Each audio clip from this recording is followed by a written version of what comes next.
мне так приятно вас приветствовать на этой земле, потому что в ней живет частичка моего сердца. Именно здесь, в Казахстане, все идеи становятся материальными и плодородными. Так приятно, когда бьется сердце единства на всей территории планеты. Сейчас мне было интересно посмотреть на тех, к кому я прикасалась в самые свои первые приезды в Казахстан.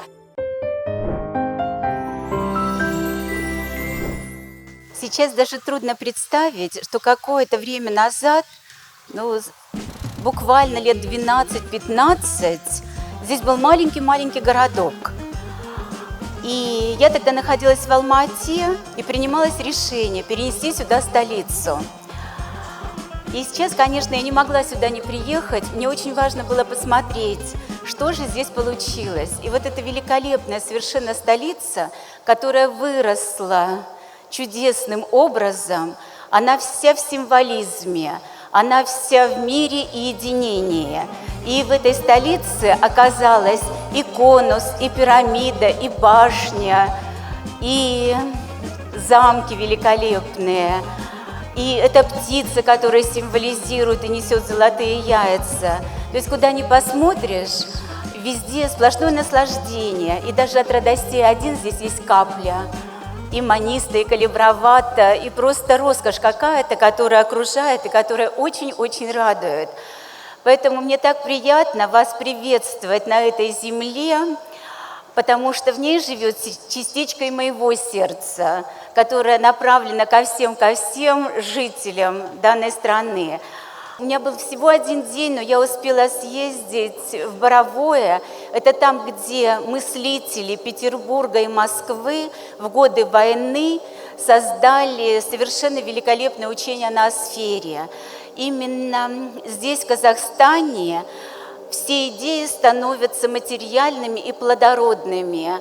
Вот почему в этой стране так быстро исполняются планы, и они доводятся до самого плотного состояния. И, конечно, когда я приезжаю в эту страну, мне правда, нисколько не жалко времени, которое я сюда посылаю, и пытаюсь, чтобы эта страна торжествовала и делала все необходимое. Потому что, на самом деле, так приятно, когда бьется сердце единства на всей территории планеты. Поэтому и сейчас я вам буду рассказывать о времени, буду рассказывать, откуда берется время, как оно приходит в нашу жизнь, что время делает с нами, и почему мой метод, который я создавала долгие-долгие годы, способен помогать людям, способен давать им возможность решать собственные задачи, убирать проблемы, уничтожать ущербы.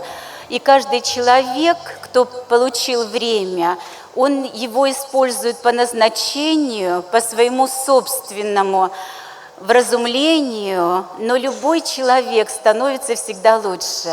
Знаете, в свое время, когда я только начинала работу со временем, это было очень-очень давно, мне интересно было проехать и посмотреть на тех людей, что стало с людьми, к которым прикасались великие мира сего. Те люди, которые занимались в общеглобальном масштабе жизнью данной планеты и мыслили общечеловеческими параметрами. И оказалось, все люди поменялись, они потянулись к сути своей, они стали целеустремленными и стали в этот мир вмещать во всем его многообразии. И, конечно же, и сейчас мне было интересно посмотреть на тех, к кому я прикасалась в самые свои первые приезды в Казахстан. И когда они все приходят, они такие красивые, молодые, абсолютно не изменились за эти 25 лет. Конечно, очень приятно всех их видеть.